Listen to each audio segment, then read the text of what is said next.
Hello guys, welcome back to PC वाले YouTube channel. And आज मैं आपको दो बहुत दुखद घटनाएं बताने वाला हूँ, सैड न्यूज़ बताने वाला हूँ। एंड ये दुखद घटनाएं जो है वो आप लोगों के लिए रेलेवेंट तो ज़रूर हैं, एटलीस्ट मैं बोलूँगा। और यहाँ पे देखो, सबसे पहली न्यूज़ आ रही है, वो सबसे दुखद घटना है, वो है एमएसआई की तरफ से। एमएसआई की जो है वो फैक्ट्री में, चाइना में जो उनकी फैक्ट्री है, वहाँ पे आग लगी है, लग गई है या लग गई थी मैं बोलूँगा।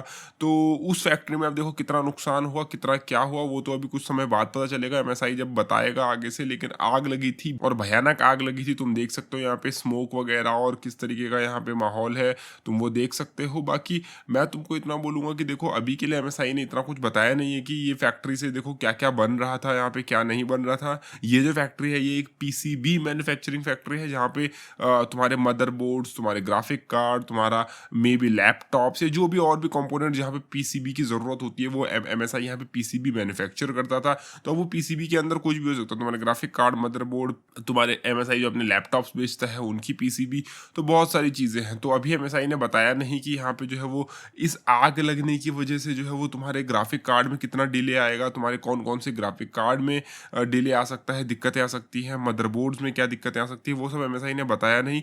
हालांकि आपको इसका डायरेक्ट अभी इम्पैक्ट देखने को नहीं मिलेगा, क्यों नहीं मिलेगा वो मैं आपको एक्सप्लेन करता हूँ। बट इस सबसे मैं बोलूँगा ना, ये सबसे बुरा साल जो है वो एमएसआई के लिए रहा है। 2020 जो है वो ना केवल हम लोग के लिए बल्कि एमएसआई के लिए भी बहुत बुरा साल रहा है। क्यों? सबसे पहले तो इन लोग का सीन हुआ कि ये लोग, एमएसआई की कोई सब्सिडियरी थी जो कि किसी रिव्यूअर को जो है वो पैसे पे कर रही थी अपने खराब फॉल्टी प्रोडक्ट को प्रमोट करने के। तुमने वो कंट्रोवर्सी देखी होगी, टेक टीम जीबी वाली, वो एक अलग कंट्रोवर्सी हुई जिसकी वजह से एमएसआई का नाम खराब हुआ। उसके बाद अनफॉर्चुनेटली एक इंसिडेंट में जो है वो एमएसआई के जो सीईओ है, उन्होंने जो है वो एक तरीके से उनकी डेथ हुई छत से गिरने की वजह से। अब वो लोगों की अलग कॉन्स्पिरेसी थ्योरीज चलती रहती हैं कि वो सच में छत से गिरे या गिराया गया, वो मैं नहीं बोलूँगा। लेकिन एक अनफॉर्चुनेट डेथ हुई उनके सीईओ की। और इन चीज़ों से कंपनी संभली भी नहीं थी। और कंपनी में जो है वो फिर उसके बाद एक और घोटाला हुआ, और वो घोटाला हुआ था जो तुम्हारा प्राइसिंग स्कैल्पिंग का सीन चल रहा था। हालांकि अगेन कोई और एक थर्ड पार्टी था, सब्सिडियरी में बोलूँगा एमएसआई का जो भी था, उन्होंने जो है वो प्राइस स्कैल्पिंग करी 30 सीरीज़ के कार्ड्स की। तो यानी कि उस कंट्रोवर्सी के बारे में तुमने अलग से सुना होगा कि एमएसआई के ही पार्टनर्स जो हैं वो अब कार्ड्स को ऊंची प्राइस में बेच रहे थे, मतलब महंगा बेच रहे थे। तो उसमें एमएसआई के वो जो पार्टनर थे वो पकड़ा गया, और उसकी वजह से जो है वो एमएसआई का नाम खराब हुआ। फिर अब जो है वो एमएसआई की फैक्ट्री में जो है वो ये फायर वाला इंसिडेंट हो चुका है। तो मतलब इतने सारे इंसिडेंट एमएसआई पे हो रहे हैं, मतलब तो एमएसआई पे जो है वो शनि का प्रकोप चल रहा है, इतना मैं बोलूँगा 2020 में। और अभी के लिए देखो, तुमको डायरेक्ट इसका डायरेक्ट असर देखने को इसलिए नहीं मिलेगा बिकॉज मतलब अभी जो कार्ड्स आने वाले होंगे, आने वाले कुछ हफ्तों में, कुछ इस आने वाले महीने में, इस महीने जो कार्ड्स आने वाले होंगे वो तो ऑलरेडी बन चुके होंगे फैक्ट्री में। तो अभी आने वाले महीने में तो जो कार्ड आएंगे उनमें आपको ऐसा कुछ दिखेगा नहीं। लेकिन उसके बाद जो चीज़ें आने वाली थी, जो भी चीज़ें उस फैक्ट्री में मैन्युफैक्चर हो रही थी, उनमें जो है वो एक स्लो डाउन देखने को मिल सकता है। और अभी तो सिर्फ आग लगी है, कोई हर्ट नहीं हुआ। एमएसआई ने रिपोर्ट दी कि कोई बंदा हर्ट नहीं हुआ है, कुछ ज़्यादा जो है वो इनका प्रोडक्शन में ऐसा कुछ कमी नहीं आई है, ऐसा एमएसआई का कहना है। लेकिन इसके बाद ऑफ कोर्स इन्वेस्टिगेशन होगी, कैसे फायर लगी, ये सब लगी। तो उन सब चीज़ों में देखो कहीं ना कहीं प्रोडक्शन स्लो डाउन आ ही जाता है कि जब तुम इन्वेस्टिगेशन कर रहे हो, तुम बहुत सारी चीज़ों की छानबीन करोगे, और जो वहाँ पे आसपास की चीज़ें हैं, उनका आर&डी सेंटर भी है वहाँ पे एक। तो बहुत सारी चीज़ों में जो है वो डिले आ जाता है, और बहुत सारी चीज़ें जो है वो आगे आने वाले प्रोडक्ट्स में भी तुमको 2021 में, जो जनवरी में स्टार्टिंग में आने वाले प्रोडक्ट्स हैं, या दिसंबर के एंड के आसपास जो है वो तुमको देखने को मिल जाएगा कि हो सकता है एमएसआई के कुछ प्रोडक्ट्स में तुम्हें शॉर्टेजेस देखने को मिले। और एमएसआई का अगर तुम ग्राफिक कार्ड या मदरबोर्ड कुछ लेने की सोच रहे हो, तो हो सकता है तुम्हें ना मिले। और किस्मत तुम्हारी अच्छी रही तो हो सकता है कि इस वक्त में वहाँ पे जो है वो कोई लैपटॉप वैपटॉप का कुछ प्रोडक्शन पीसीबी चल रहा हो, या किसी और चीज़ का चल रहा हो, या सर्वर रिलेटेड कुछ पीसीबी बन रही हो, तो मे बी उसका हमसे कोई लेना देना है नहीं, तो मे बी हम लोग का फ़ायदा हो जाए। नाउ एमएसआई का तो मैं तुमको बता चुका हूँ कि किस तरीके से बुरा दिन चल रहा है, बुरा साल चल रहा है।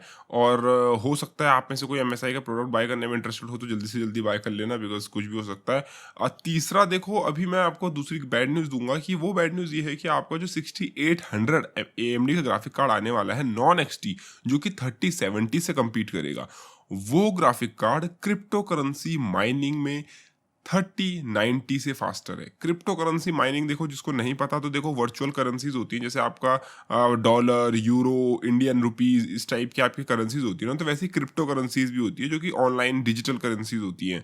ठीक है, ये ब्लॉकचेन बेस्ड टेक्नोलॉजी पे काम करती हैं। अब देखो, मैं ज़्यादा डिटेल में इसके बारे में जाऊंगा नहीं। ये बहुत, अगर तुमने कभी नाम सुना हो बिटकॉइन, इथीरियम, तो ये इसी के अंदर आता है। अभी ये क्या होता है, इसको आप अपने ग्राफिक कार्ड से माइन करते हो। मतलब कि ये करेंसी, जैसे आप अपने किसी आप दुकान पे काम करोगे, किसी फैक्ट्री में काम करोगे, तो आपको रुपये मिलेंगे, पैसे मिलेंगे उसके काम करने के, जॉब के। ठीक है, लेकिन यही काम ऑनलाइन करेंसी है, तो ये आपको कैसे मिलती है? या तो आप इसको खरीद सकते हो नॉर्मल पैसों से अपने, या फिर आप इसको अपने ग्राफिक कार्ड से माइन कर सकते हो, या फिर और सीपीयू से भी कुछ कुछ माइन हो जाती है। तो यानी कि आप अपने सीपीयू को काम पे लगा दो या ग्राफिक कार्ड को काम पे लगा दो, और धीरे धीरे करके आपका ग्राफिक कार्ड जो है मैथमेटिकल प्रॉब्लम्स को सॉल्व करता है, और उस मैथमेटिकल प्रॉब्लम्स को सॉल्व करने के रिवॉर्ड में आपको एक करेंसी मिलती है, छोटे छोटे अमाउंट में, तो आप इस तरीके से उसको कमा सकते हो। तो इसके लिए माइनर्स, जो कि इन करेंसीज को ग्राफिक कार्ड से कमाते हैं, उनको माइनर्स बोलते हैं। तो ये लोग जब ग्राफिक कार्ड से इन चीज़ों को कमाते हैं, तो ग्राफिक कार्ड ये लोग एक दो बाय नहीं करते, ये लोग 100, 200, 500, 600, 1000, 10,000 इस टाइप से क्वांटिटी में ग्राफिक कार्ड मार्केट से उठा लेते हैं। ठीक है, और पिछली बार जब ये हुआ था, तो ग्राफिक कार्ड में RX 570, जो कि मात्र 11-12 हज़ार रुपये का कार्ड है, RX 570, वो 30-35-40 हज़ार का बिक रहा था। सुन सकते हो, 11-12 हज़ार का कार्ड 30-40 का। तो अभी अगर 6800 नॉन एक्सटी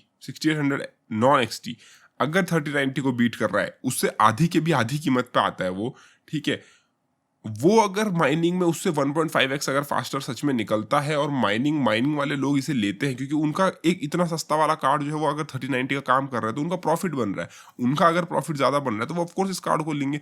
तो मार्केट में शॉर्टेज और बढ़ सकती है ग्राफिक्स कार्ड की, मार्केट में सप्लाई शॉर्टेज बढ़ सकती है, कीमतें स्काई रॉकेट करेंगी। तुम्हारा 3060 जैसा low end card, I mean low end नहीं, मिड रेंज कार्ड, जो कि 30-35 हज़ार का है, वो तुम्हारा 70-80 हज़ार का बिकता हुआ दिखेगा तुम्हें। इतनी बुरी प्राइसिंग इंक्रीज होने वाली है, अगर ये सही निकलती है न्यूज़ तो। ठीक है, तो मुझे नहीं पता आप लोग इसको कैसा रिएक्ट करोगे। अगर आप में से मेरे कोई ये बंदा है जो मेरे को बहुत पहले से फॉलो करता है ना, उसको पता होगा ये ज़माने में जब ग्राफिक कार्ड की कीमतें इतनी ऊपर गई थी, उस बंदे को पता होगा। और अगर वो उनमें से आप हो, आप उन बंदों में से हो जिन्होंने ये चीज़ प्राइस इंक्रीज क्रिप्टो करेंसी से महसूस करी है, देखा है, अपनी आंखों से एक्सपीरियंस करा है, तो भाई मैं बोलूँगा कि जितनी जल्दी हो सके पीसी बिल्ड करना आप लोगों के लिए सही रहेगा। क्योंकि अगर आप पीसी बिल्ड नहीं करते हैं ना, तो बहुत बुरा होने वाला है, बहुत बुरा होने वाला है। तो उम्मीद है तुमको वीडियो पसंद आई तो प्लीज़ वीडियो को लाइक, शेयर एंड चैनल को सब्सक्राइब करना ना भूलें। धन्यवाद, बाय, टेक केयर गाइस।